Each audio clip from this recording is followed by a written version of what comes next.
అవినీతి అధికారులకు దడ పుట్టిస్తుంది ఏసీబీ. ఏడాది 199 కేసుల్లో 273 మందిని అరెస్ట్ చేసింది. లంచం తీసుకుంటూ 176 మంది ఉద్యోగులు పట్టుపడ్డారు. వీరిలో 15 మంది అవినీతి అధికారుల అక్రమాస్తులు మార్కెట్ వాల్యూ ప్రకారం 1000 కోట్లు ఉంటుందని అంచనా వేశారు ఏసీబీ అధికారులు. అవినీతి అధికారులపై కొరడా జులిపిస్తోంది ఏసీబీ. అధికారాన్ని అడ్డుపెట్టుకుని అక్రమాస్తులు కూడబెట్టినోళ్లకు సంఖ్యలు వేస్తోంది. ఈ ఏడాది 15 మంది అవినీతి అధికారులను అరెస్టు చేసి 1000 కోట్లకు పైగా అక్రమాస్తులను గుర్తించింది.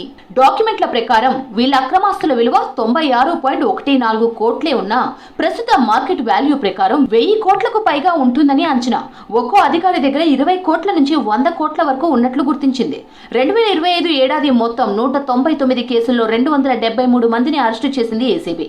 వీరిలో లంచాలు తీసుకుంటూ చిక్కిన 176 మంది ప్రభుత్వ ఉద్యోగులు ఉన్నారు. అధికార దుర్వినియోగానికి సంబంధించిన 26 కేసుల్లో 34 మంది, అక్రమాస్తుల కేసుల్లో 15 మంది అరెస్ట్ అయ్యారు. మిగతా వాళ్ళు అవుట్సోర్సింగ్ ఎంప్లాయీస్ ఉన్నారు. ఏడాది నమోదైన ట్రాప్ కేసుల వివరాలతో ఏసీబీ డీజీ చారు సిన్హా 2025 వార్షిక నివేదిక విడుదల చేశారు. ఏసీబీ డీజీగా చారు సిన్హా బాధ్యతలు చేపట్టిన తర్వాత అక్టోబర్ నుంచి డిసెంబర్ 31 వరకు 3 నెలల్లోనే 78 కేసులు నమోదు చేశారు. గతేడాది చివరి 3 నెలలతో పోల్చితే ఇవి రెట్టింపు. బాధితుల నుంచి అందిన ఫిర్యాదులతో పాటు టోల్ ఫ్రీ నెంబర్, ఫేస్బుక్, ఎక్స్లో వస్తున్న సమాచారం ఆధారంగా కేసులు నమోదు చేస్తున్నారు. అవినీతికి ఎక్కువ అవకాశం ఉన్న డిపార్ట్మెంట్లలో ఆకస్మిక తనిఖీలు నిర్వహిస్తూనే లంచాలు డిమాండ్ చేసిన అధికారులను పక్కా ప్లాన్తో పట్టుకుంటున్నారు. తప్పించుకునేందుకు ఛాన్స్ లేకుండా నోట్ల కట్టలతో రెడ్ హ్యాండెడ్గా అరెస్టు చేస్తున్నారు. నోట్లపై ఫింగర్ ప్రింట్స్, వీడియో రికార్డింగ్, బాధితుల వాంగ్మూలాలను కోర్టులో సాక్ష్యాధారాలుగా ప్రవేశపెడుతున్నారు. అవినీతి ఆరోపణలు వచ్చిన వివిధ శాఖల్లో ఏసీబీ అధికారులు 26 రెగ్యులర్ ఎంక్వైరీలు నిర్వహించారు.